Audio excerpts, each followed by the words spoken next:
नमस्कार सर्वांचं स्वागत आहे माझ्या यूट्यूब चॅनलमध्ये। आज आपण बनवणार आहे पनीर मशरूम मसाला। इथे मी मशरूम स्वच्छ पाण्याने धुवून घेतले आहे।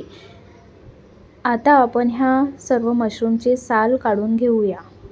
तुम्ही बघू शकता अशा प्रमाणे आपल्याला सर्व मशरूमचे साल काढायची आहे।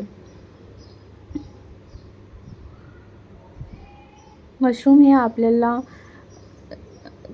खाण्यासाठी आरोग्यदायी असते। त्या अशा प्रकारे आपल्याला सर्व मशरूम कापून घ्यायचे आहे। मशरूम कापून तयार आहे। त्यानंतर पनीर, 2 कांदे आणि टोमॅटो घेतले आहे।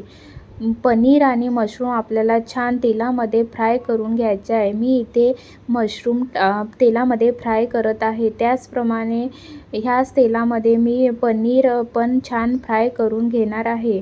तुम्ही बघू शकता इथे आपलं पनीर किती छान फ्राय झालेलं आहे।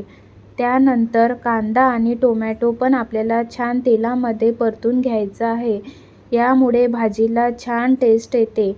इथे मी कांदा घेतलेला आहे। आता त्यानंतर टोमॅटो आणि 2-3 काजू ॲड करणार आहे। हे छान मऊसर होईपर्यंत आपल्याला परतून घ्यायचं आहे। त्यानंतर आपल्याला हे सर्व मिक्सरच्या भांड्यामध्ये काढून घ्यायचे आहे। आपण इथे कोथिंबीर, हिरवी मिरची, लसूण पाकळ्या ॲड करून घेऊया आणि छान याची पेस्ट काढून घेऊया।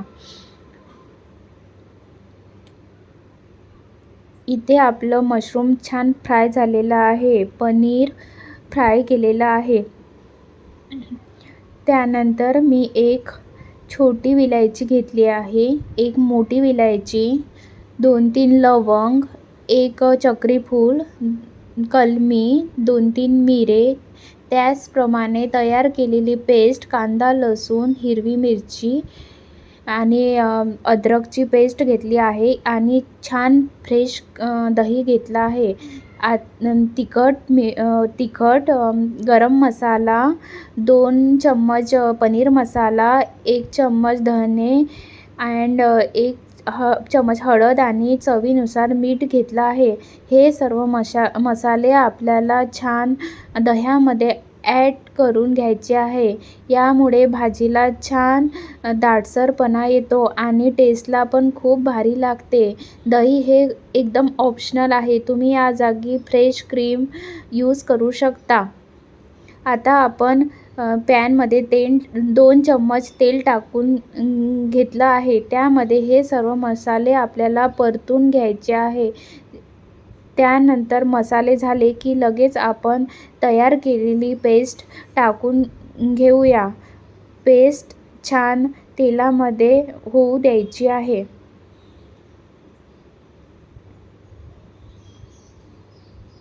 इथे आपली पेस्ट छान तेलामध्ये होत आहे। ह्या पेस्टला छान परतून घेऊया। याला छान तेल सुटेपर्यंत परतून घ्यायचं आहे।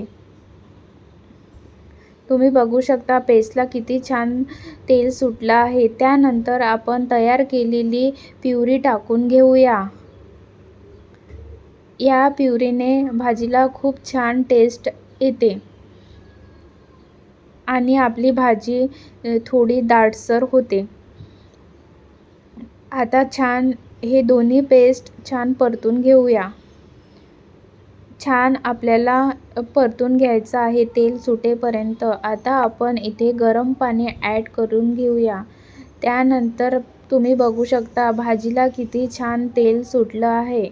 यानंतर आपल्याला पनीर आणि मशरूम ॲड करून घ्यायचं आहे आणि इथे तयार आहे आपली पनीर मशरूम मसाला। तुम्ही बघू शकता भाजी किती छान झालेली आहे। अशा प्रकारे तुम्ही भाजी केली तर सर्वजण आवडीने खातील। तुम्ही नक्की करून बघा।